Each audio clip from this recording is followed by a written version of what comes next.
राम।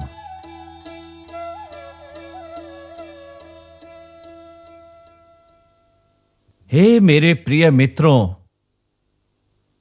धर्म की साक्षात प्रतिमा, इस पृथ्वी के नायक प्रभु श्री रामचंद्र जी का एक रात्रि के लिए यहां पर विश्राम करना हमारे लिए सौभाग्य की बात है।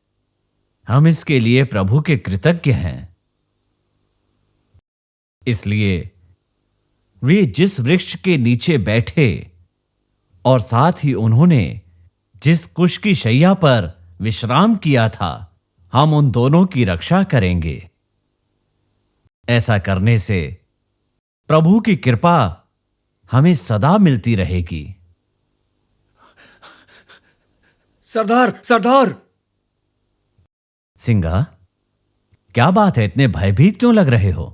सरदार, कुछ लोग सेना के साथ हमारे ग्राम की ओर श्री रामचंद्र को ढूंढते हुए आ रहे हैं। उनके साथ सैनिक भी हैं। यही समाचार देने हेतु आया हूं। अच्छा। हाँ सरदार।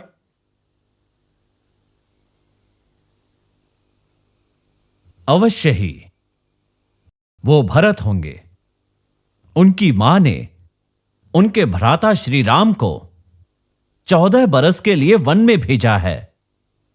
उस अवधि के उपरांत यदि वो वापस आ गए तो उनका राज्य कहीं वो उनसे वापस न ले लें, इसीलिए वो उनकी हत्या के उद्देश्य से यहां आए होंगे। हमारे प्रिय प्रभु, पृथ्वी के महान पुरुष, हमारे श्री राम का अहित चाहने वाले भरत ही नहीं, इंद्रलोक के स्वयं इंद्र ही क्यों न हो, हम उन्हें इस गंगा के तट पर ही समाप्त कर देंगे। मेरे प्रिय सैनिकों, उठाओ अपने तीर कमान, आक्रमण के लिए तैयार हो जाओ। हमें 14 वर्ष प्रतीक्षा करने की आवश्यकता नहीं है। हम श्री राम के अनुज भरत को और उनकी सेनाओं को समाप्त करके प्रभु श्री राम को अयोध्या का सम्राट बनाने का मार्ग प्रशस्त करेंगे। आओ वीरों, आ जाओ, चलो आक्रमण, आ जाओ।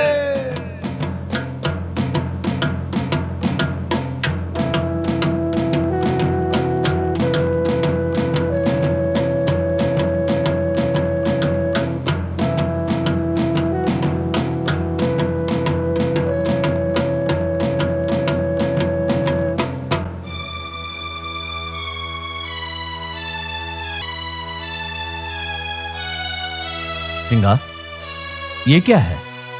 भरत तो श्री राम की हत्या करने के लिए वन में आया है। ये सोचकर मैं उससे युद्ध करने के लिए आया था, किंतु यहां तो भरत स्वयं एक तपस्वी की भांति वेश बना करके स्वयं राम से मिलने आए हैं। ऐसा क्यों लग रहा है? हाँ सरदार, मेरा अनुमान ठीक नहीं था।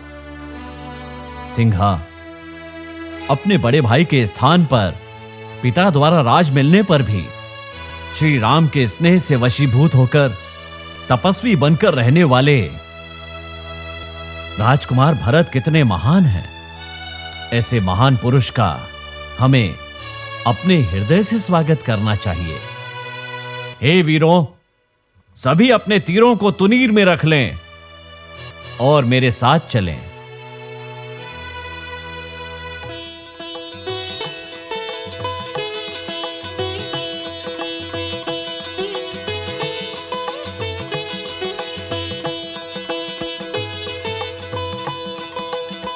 पधारिए, पधारिए महाशय। आप?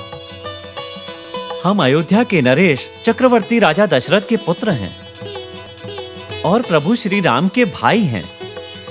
मेरा नाम भरत है और ये अनुज शत्रुघ्न है।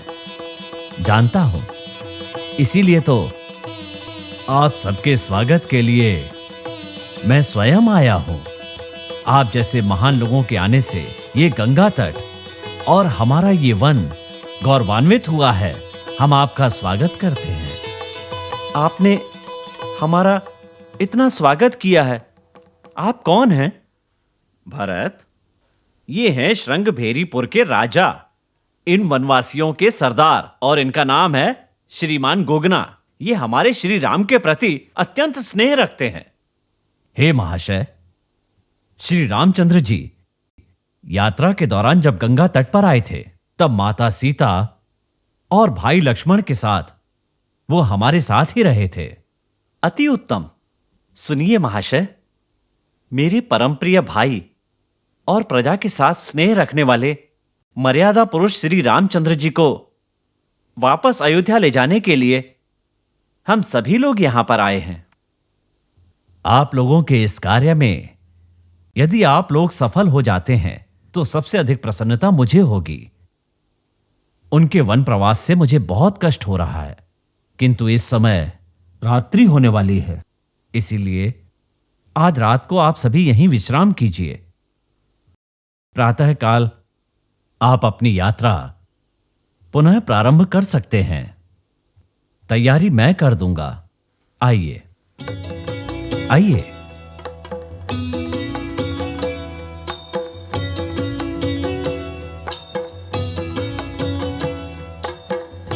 आइए, श्री रामचंद्र जी का हमारे साथ प्रवास करना हमारे लिए भाग्य की बात है। इतना ही नहीं, गंगा तट पर जिस समय उन्होंने मुझे अपने भाई के रूप में स्वीकार किया तब लगा जैसे जीवन सफल हो गया। गुगना, अपने भाई श्री रामचंद्र जी के वन में जाने का जाने अनजाने मैं कारण बन गया हूं। इसका मुझे बहुत दुख है। मेरी वजह से उन्हें कष्ट हुआ, किंतु आपने उनके इस कठिन समय में लक्ष्मण की तरह उनका साथ दिया है। मैं आपका हृदय से आभारी हूं। आपने उन्हें अपना राज्य सौंप दिया और उनका दास बनने के लिए भी तैयार हो गए। आपके इस त्याग को देख करके उन्होंने अपना भाई स्वीकार किया है तो निश्चित ही यह उचित निर्णय है। राम,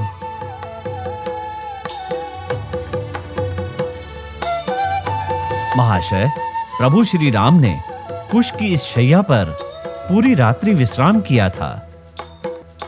भाई, भैया, भैया, भैया, रामचंद्र,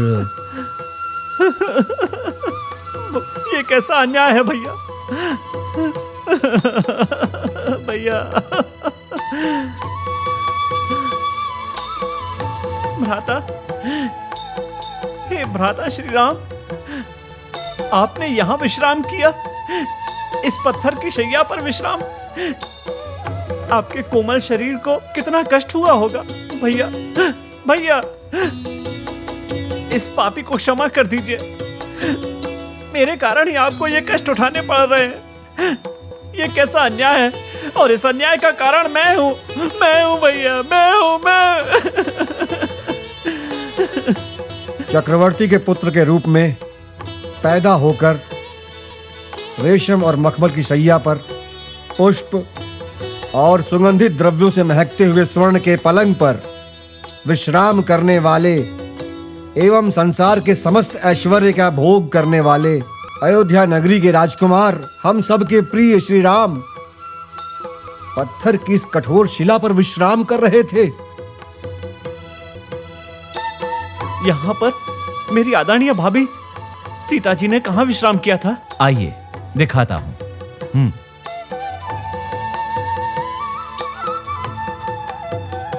देखिए, यहीं पर उन्होंने विश्राम किया था।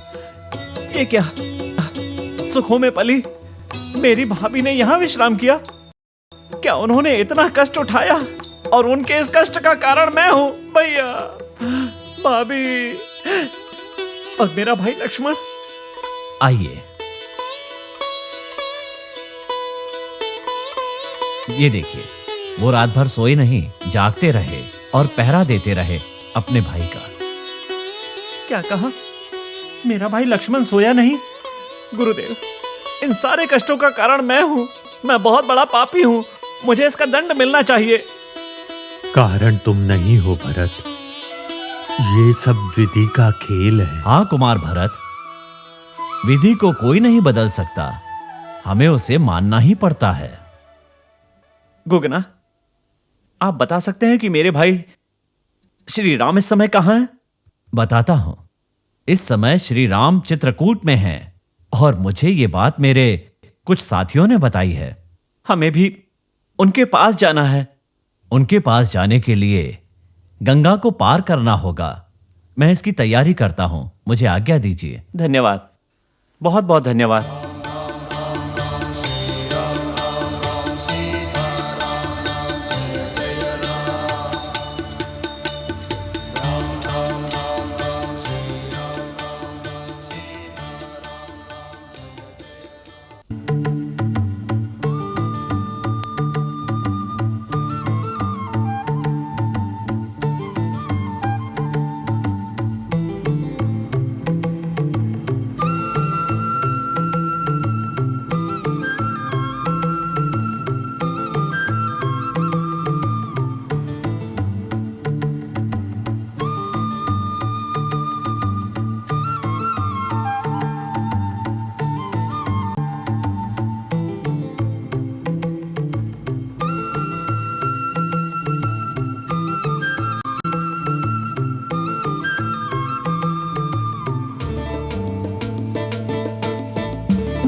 सीता, प्रभु।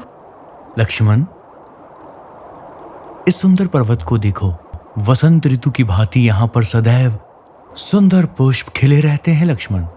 और यहां पर ये जीवनदायिनी नदी और इसके जल के फलस्वरूप स्वादिष्ट कंदमूल सदैव उपलब्ध रहते हैं। थोड़ी दूर पर उस दिशा की ओर मंदाकिनी नामक पुण्य नदी बहती है।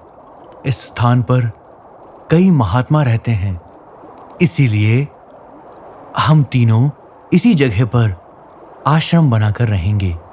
जैसी आज्ञा प्रभु। लक्ष्मण, भैया। यहाँ रहने के हेतु आश्रम का प्रबंध करो, शीघ्र, अतिशीघ्र। अवश्य भैया।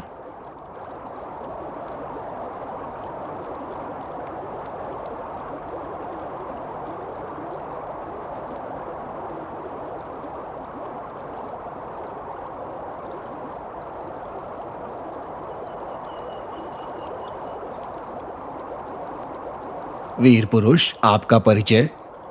मैं अयोध्या के महाराज श्री दशरथ का ज्येष्ठ पुत्र राम हूं, और ये मेरी पत्नी सीता,